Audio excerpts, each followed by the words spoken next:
woman, it's time to heal and feel, be real. You just gotta take your time, unwind and chill. Cause now it's time to love yourself. Build emotional and mental health. Cause black woman, it's time to heal and feel, be real.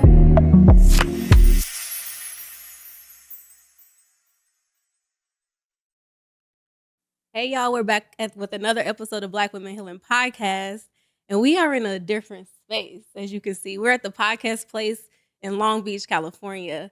I definitely want to shout out to the place, the owner, and I also want to shout out to Grow, Glow, and Ho, because this is how we found this place. So shout out to them. So I'm going to go ahead and introduce our guest.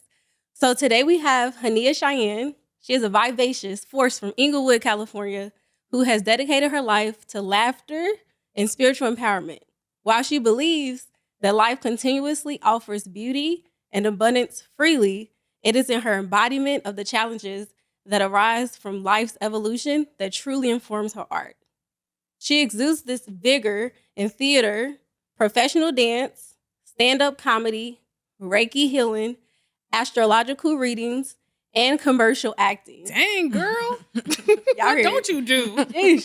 She be doing stuff. Look, she be doing stuff. She is a woman of strong faith and intuitive knowing, a loving daughter, a benevolent sister, a true friend to the end, a devoted partner, and currently on a purposeful life calling of becoming a certified birth doula.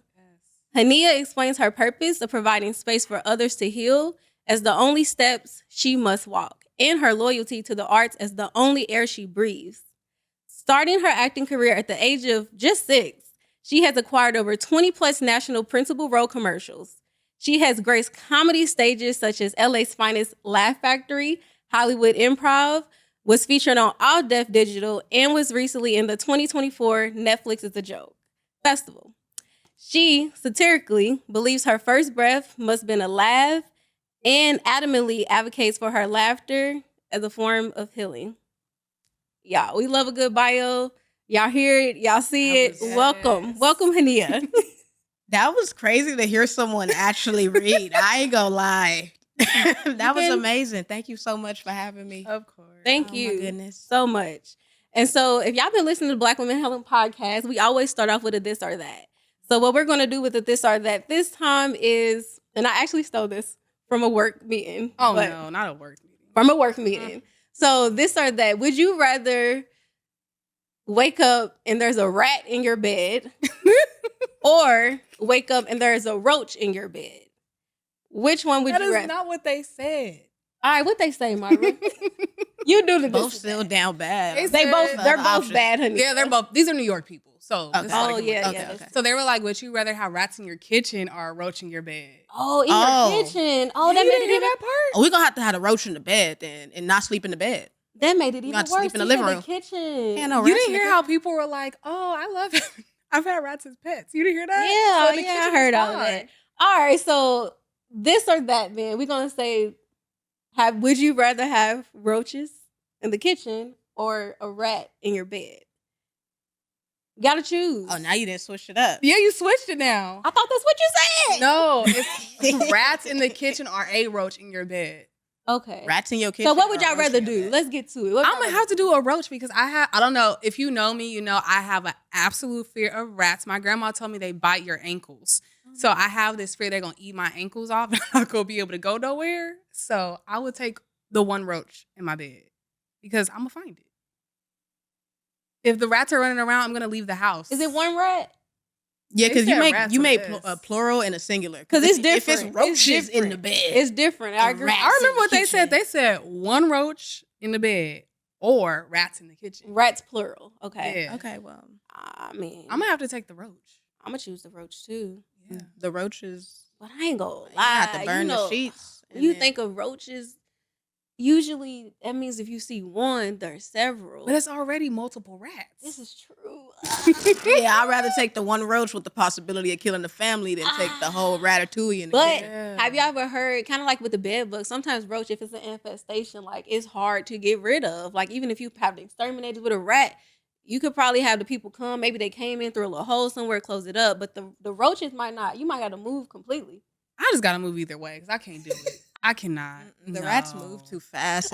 They do. And a rat They be pool. jumping. Listen, I don't know no, about the y'all. jump. There's a difference between rats and mice too. You know how big a rat is? That's insane. Yeah. I actually didn't know that. Yes. I thought mice were just like a baby rat. They're small. Yeah. Mice are smaller. Okay, A okay. rat is big. Like, Especially if it's a New York rat. yeah. So we all agree. We choosing the roach. Non-debatable the I'm gonna roach. have to take the roach. And we sleeping in the living room.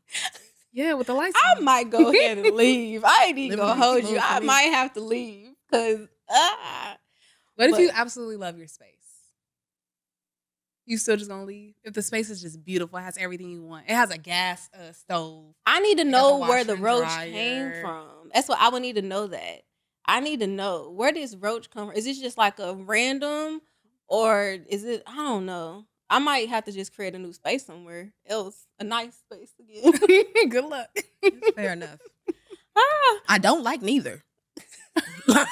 You know what I'm saying? But yeah, no. I'm happy to hear that though, because it was I'm people saying, on this call talking They about. was, I love rats. They were like, I sat on Yes. the pants before. Somebody said they babysitted I said- that's rats. crazy. Right. Yeah, no. Yeah.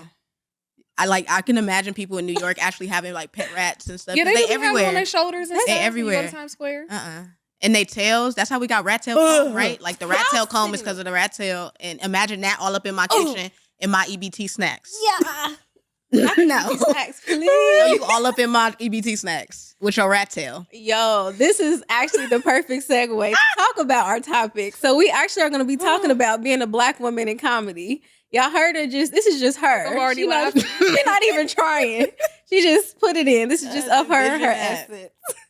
Envision it. So we're going to go ahead and start it off with what sparked your interest to pursue being a comedian? Now, what sparked my interest?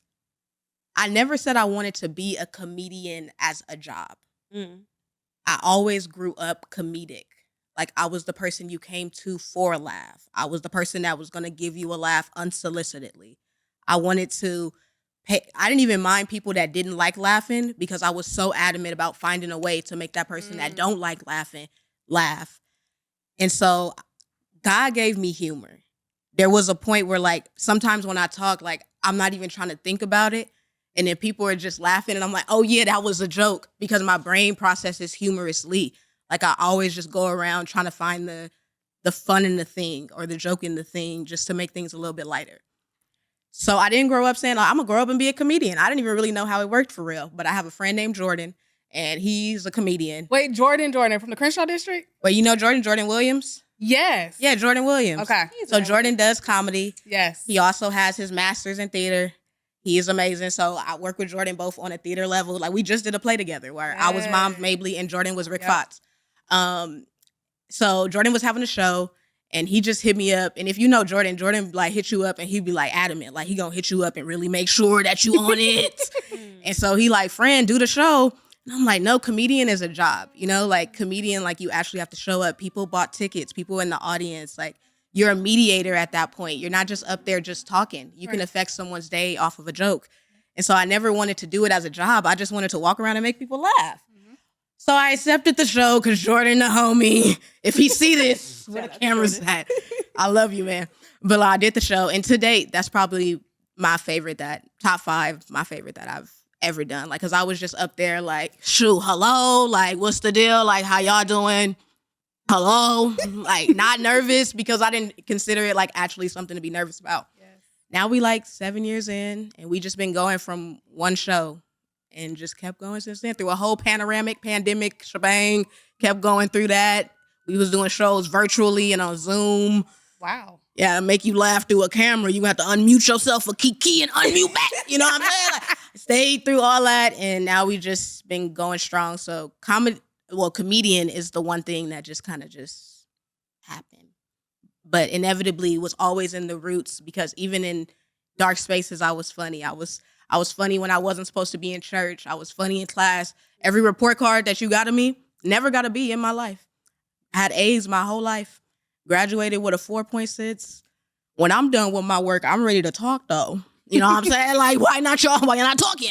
So every report card I had, like, you know, straight A's, so you can't be too mad at me, but she talked too much. And she keep cracking jokes in the middle of tests, and that's not going to work. So I think God knew But long story short, Jordan gave me a show, and I never stopped after that.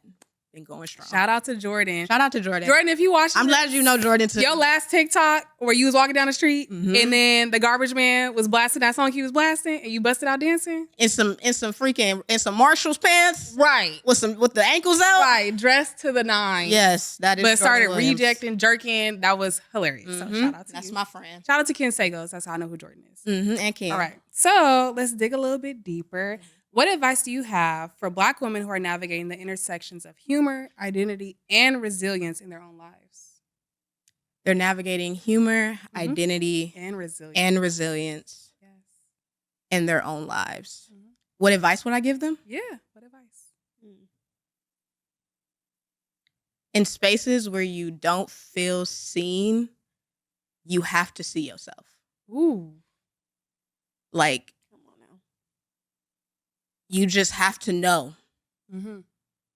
because you're going to be inevitably in so many different spaces, and you have to have the discernment to know that I can receive what I wish to receive, and anything that's not for me was just said because you're in control of your vessel, and there's absolutely nothing that I could do about that.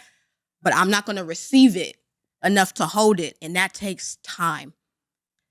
So being able to see yourself in rooms, even when nobody sees you, and being comfortable with that. Because I think you can get a little scared. You can feel like, I don't want to cause a reaction, or I don't want anyone to be upset with me. I talk loud. I don't want everybody to think I talk too loud, or I'm trying to gain attention just because I talk loud. Sometimes I forget I'm even talking. I forgot just now until I started talking like this, until I, talk loud. But then I see myself. I know that. Sometimes I could talk too loud. I pay attention to people's body language when I talk. So then in rooms, I see myself enough to know that, like, okay, if something happens and you got a glitch in your body language because I did something, it's okay, because I know that. I see myself and know that I did something awkward just now and you reacted, because I'm not shy. I just get really socially overwhelmed really, really fast. And that's not written on my forehead. Can't nobody see that? I talk loud. I dance. I do comedy. I'm in commercials. I'll get a mic right now and start talking. Wouldn't nobody think that if I talk too long, it made me uncomfortable? But I know that. So I have to see that in rooms and be okay with people not seeing it. Yes. And that affects my humor. That affects my resilience. That affects my identity. I have to know that that's me. I have to be comfortable with if someone doesn't accept that that's me, and also accept that maybe in a second, this might not be me. In 2 weeks, I might evolve, and I got to accept that Heniya just as much as I accept this Heniya. And that maybe this Heniya from today might have did better on something 2 weeks ago, but I'm going to forgive her because she didn't notice. And see myself in all those spaces and accept every Heniya. I always say that, like, even when I'm giving other people advice and they're like, that one thing that happened when I was 8, that could pop up on a comedy stage. Don't think just because I'm up here doing jokes and stuff that, like, that one dude in the corner didn't remind me of somebody. Or, like, I've experienced so many different things in my life. I've experienced assault. I've experienced a whole bunch of different things that my attentivity could change fast. I could probably forget what I'm talking about right now. Like, I legit could forget. People think I smoke too much. No, like, I legit can forget what I'm talking about right now. So just knowing that all of this is you. Yes. And see that. Every layer of it, the same Heniya that sing Marvin Sapp at 8 a.m. is the same Heniya that sing Implies at 6. It's the same Heniya. And I love them both. So in rooms, I could tell you God bless you and say, and goddamn, you tripping at the same time, because both of them is me and I see myself. Duality. So as long as you see yourself, be okay with other people not seeing you. I hope I didn't rant too much, but I just really want people to be them. Good, yeah. Like, be you for real. And be okay with who you are, even if that changes. Because it's going to change. Yeah. But do you feel like that's a journey, though? Because I feel like what you're talking about, it takes time to get there. Yeah. Like seeing yourself. yourself. But Yeah. seeing yourself and being okay with what you see. That's the hardest part.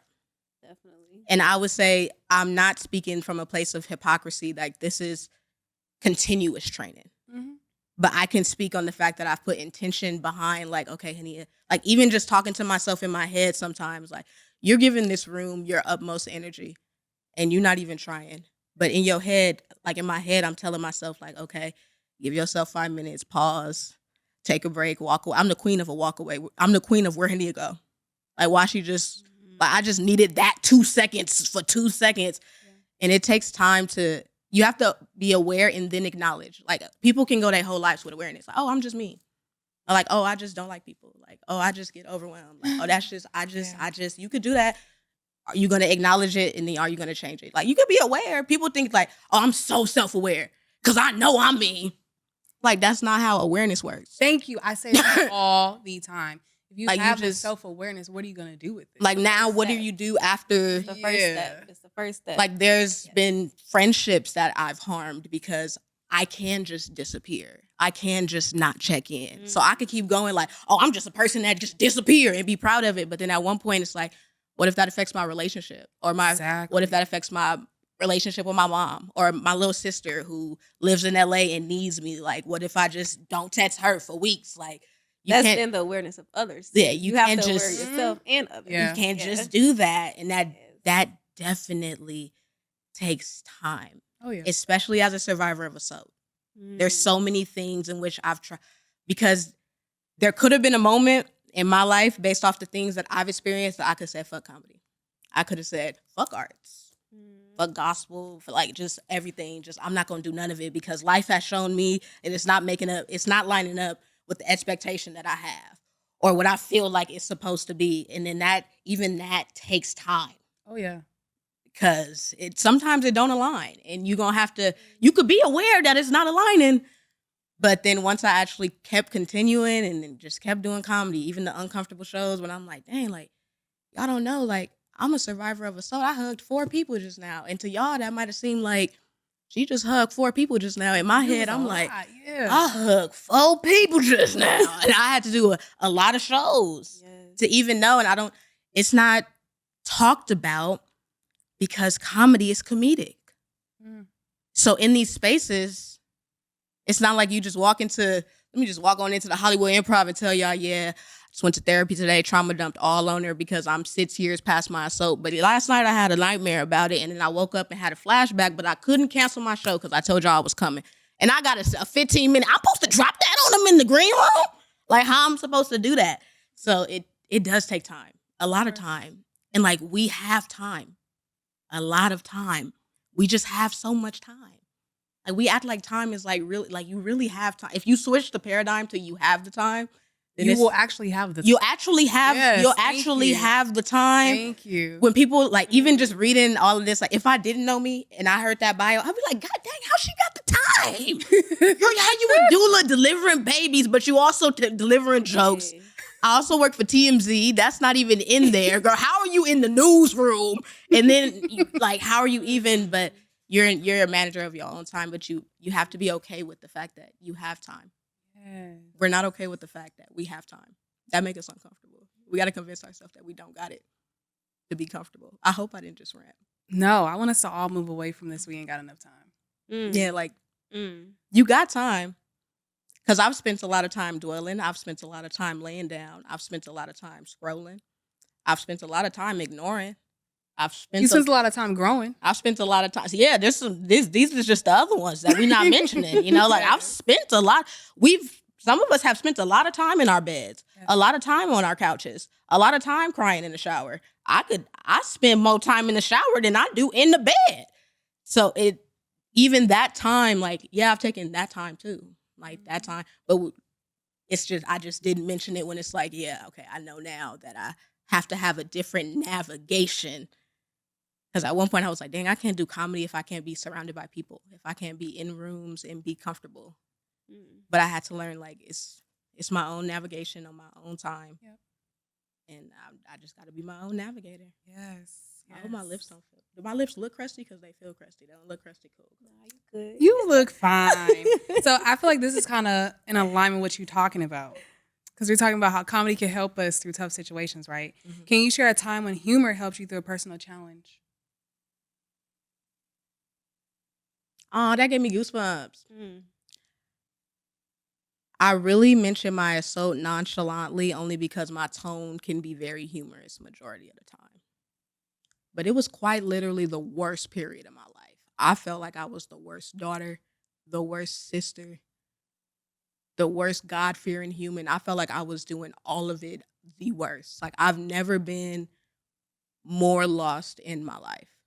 I moved there, and there's parts of the story after my assault that literally some of my closest friends don't even know because it just had to be handled. But I'm from Inglewood, California. I love LA a lot. I can't imagine myself living anywhere specifically forever or anything. But at that time, I had to move in with my mom, who was living in Moreno Valley. I was going through a very treacherous relationship with my father, who I no longer talk to. It was a really bad place. I was in a bad place with my sisters.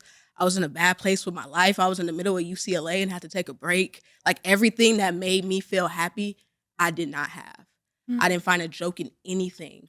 I didn't find anything funny. I couldn't even watch Martin, like the stuff that like HBO crash bots, like shit that automatically is gonna make me laugh. Like nothing.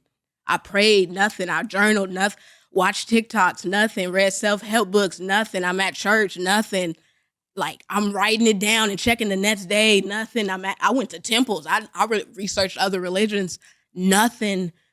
And for about 2 years, nothing was funny. Wasn't nothing funny. And anytime I think about it, nothing's funny. I'm surprised majority of the time that I made it through that time period, because when I think about like laughter, I think of it as oxygen. Like it's just like I need this. Like when SpongeBob was dying and he was like, I need it. Like that's how I feel. Like if I ain't laughed in some days, if you know me as a friend, usually I ask like, how's your spirit? Or did you laugh today? Like, did you laugh today? And my friends be like, oh no, I didn't laugh today. Or I ask my boyfriend like, oh, good morning. You laughed today? No, I ain't laughed yet. All right, just, let me know if something make you laugh. Like, I just want to know. And so 2 years without laughter is crazy. Yeah. And not that like, I just didn't chuckle. Like, not like an extremist or anything. But after that, I realized the power to laugh for real. Because humor is who I am, but it's also my coping mechanism. But it's also what I do as a job as well.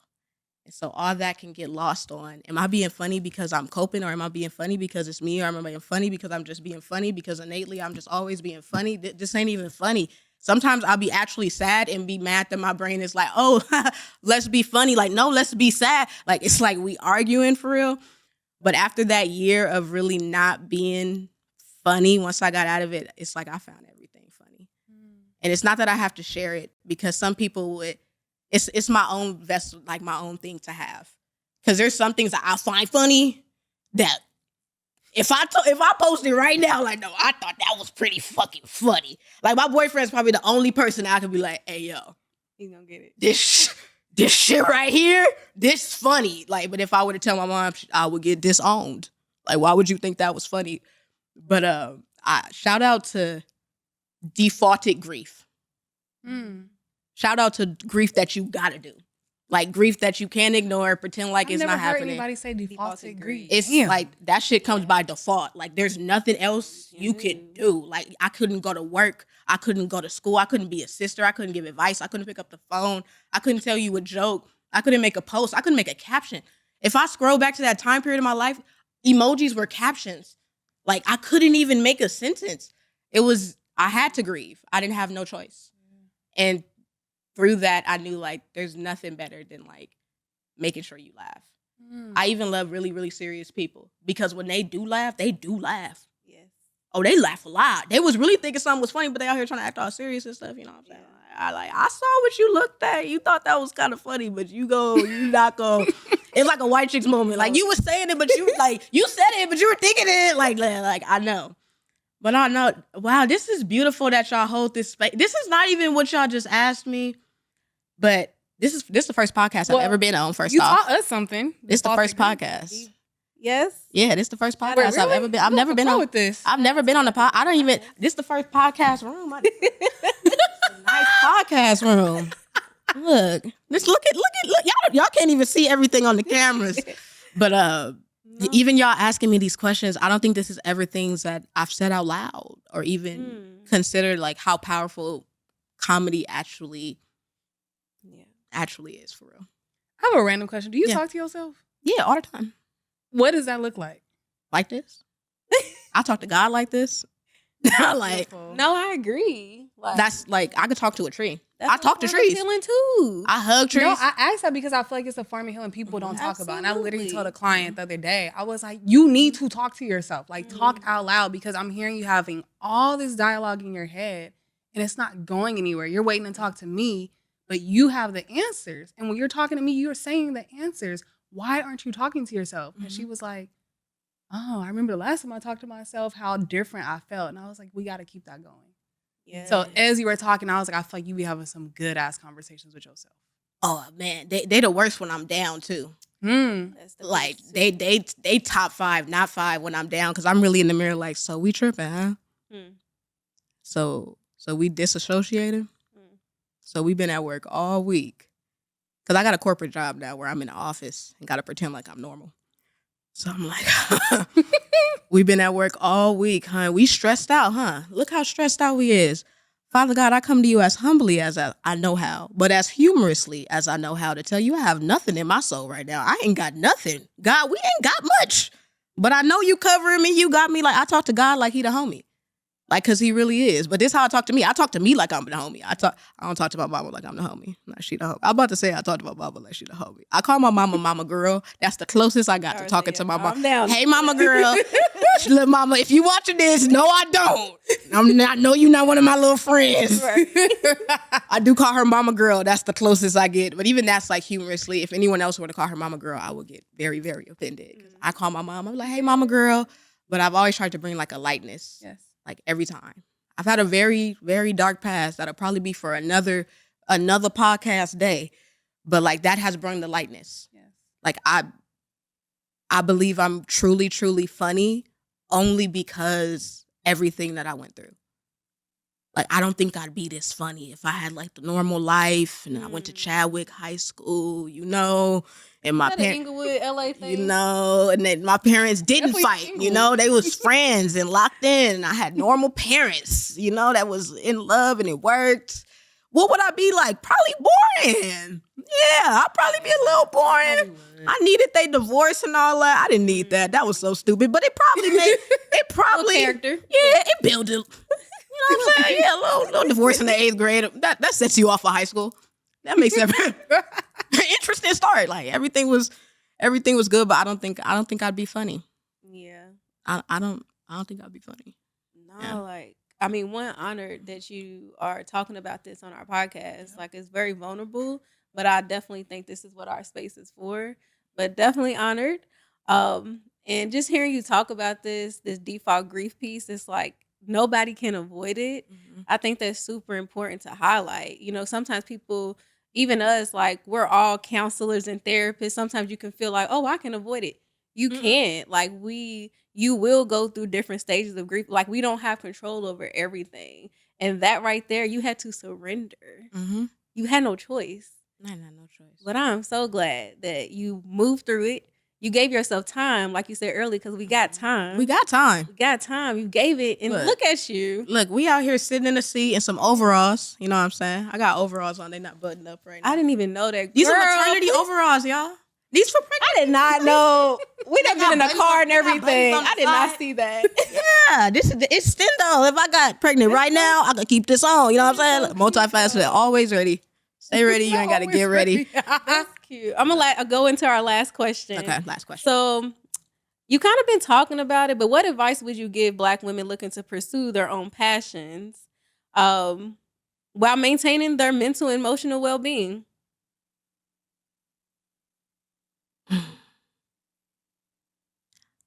I don't mean to sound religious, but honey, I'm a Baptist Christian at the end of the day and grew up in the church.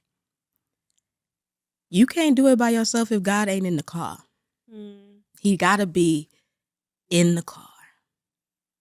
And it's okay if you got stuff to say, if you want to turn down the heater, turn on the air conditioning, if you want to turn 105.7 on and you want to get an aux cord, that's cool. You could shake it up. You get a little bit of say so. But you're gonna have to have him in the car for real. So whatever you doing, whether you down, whether you happy, whether you sad, you could be downtrodden, you can be melancholy, you could feel abandoned, you could feel forlorn. However you feel, just know that God is in the car. Don't never abandon God. Don't just like I imagine it as being like on the 405 or something and just driving real fast and you stressed out. Because that's how I feel when you stressed out. Like you drive, man, I ain't even got no car. But I feel like this is what it feels like. You in the car, you driving real fast. And that's what it feels like when nothing's going right. And you just jump. And for that jump looks different for different people. For some people, that can turn to alcohol abuse, or they want to smoke a lot, or they don't want to talk to nobody, or they get hecka suicidal, whatever that jump is. For a segment of time, you abandon God. And for about 2 years, I think I did too. So it's okay to acknowledge that I didn't jump out the whole car. But I jumped out of something I prayed for. I prayed for this car. I prayed for this navigation. I pray in moments when shit feels scary, like, God, where you at? God, please tell us we okay. When we going on a road trip, we pray for our safe travels. When we about to eat, we pray for the hands that made it. Everything we do, we pray when it matters to a sense. But then it comes to a point where you jump out the car and it's like, life's fucked up. God must not, like, really, there must be something. There has to be something. Life is against me. Something's attacking me. God does work in mysterious ways. He never said it wouldn't be a hump or accident on the freeway. He never said he wouldn't shut down a lane or two. But sometimes he lets you get in the fast track without getting caught. You know what I'm saying? And then sometimes he make it real traffic like we had today, and it was just stopped for a second. I just want to stop you for a second. I don't think if God stopped the traffic for a second, we would have had a chance to talk. This is the most I ever talked to Nika. So you just got to be okay with knowing that God is in the car. Yes. And that's everybody. Black women for sure. Black women for sure. But everyone, please don't forget that God is in the car. Like, just sometimes just look over. That's how you asked if I talk to myself. I definitely do. I'll be talking to God like I could see him. But really, we can't. Like, you know, in church when they was like, you could see God. When you see God, I used to wonder as a kid, like, what they mean? Like, what he looked like to y'all? But sometimes I literally just be like, okay, God. Like, we on a podcast, God, now you said that this was the job for me. Because we prayed. When we saw it on Indeed, we prayed about it. And we said, oh, easy apply. You don't even got to do all the extra shit. And then we pushed send. And we was like, well, I talked to you and you talked to me. And you said, this was going to go good, God. I've been in this office for 5 months, Jesus. The level of chakra disalignment, Jesus, is crazy, my Lord. But Father God, I come to you as humbly as I know how in front of you while I'm sitting right next to you, because when I was talking to you when looking up there, you was acting like you didn't hear me. So I come to you right next to you asking you for navigations to continue at the job I prayed for. And I'm not just going to jump out the car. And just tell him you're not going to jump out the car so he know. Yeah. And you could drive fast, and the rest of that, you could pull up on somebody and then skirt off real fast, and, you know, all the rest of the stuff that happens when people be driving. I ain't got no car, but I see it happen as a passenger. That just know that God is right there. Yeah, I better catch this analogy. I love that you said that, because last year I kept getting the message, how big does my faith have to be? And I kept getting the message back, faith as small as a mustard seed. And it kept happening over and over and over and over and over. And then I finally caught on to it. And now the message I keep getting this year is, be where your feet are. Where your feet are. Be where. Oh, I like that. Because how else are you going to be present? Because where else are you going to go? Yeah. And it's interesting because I was telling my therapist, like, I feel like I'm just always grieving. Like, I live in, like, past grief that's happened. I live in the grief I'm looking forward to in the future. I'm grieving so much. And it was funny because I was telling him, I was like, I keep getting these messages, be where your feet are. And he was like, because you always grieving about the past. He was like, you're grieving about things, but you got to find joy in the grief. That's also an episode that we just recently did. But everything that you're saying is so in alignment of be where your feet are and faith as small as a mustard seed. It will take you far. I like be where your feet are. I love it too. I've been saying where else you really... Comparison could be the thief of joy. Yeah. If you just looked at you on a paper, like if I didn't know me and I just heard that, I would be like, God damn. Yeah. But because I'm the vessel, like I know, like, oh, y'all don't know what, like, dude, you don't even know that half that took me. You don't even know. But at the end of the day, comparison would be the thief of joy. I can't imagine having any other story. Wow. And sometimes when we're going through our moments, we're like, God, like, why me? Yeah. Like, why you choose me for this? Why you act like I'm just the strongest soldier in the battle? Why you Marine Corps frontline me? And I asked to be in the Navy. Like, I didn't even ask for no frontline. We are the Marines. You keep putting me frontline of battle, acting like I'm big tough. But each time I finish it. Yeah. Did you big time? Big time finishing it, crying the whole time, though. The whole time. God, why would you put me here again? Be like that. We just talked. We paid down the DWP bill, God. We paid it down. So why is SoCal Gas sending me an email now, God? God. Whew, Jesus be offense all around me. Who God is able? There's a leak in this old building.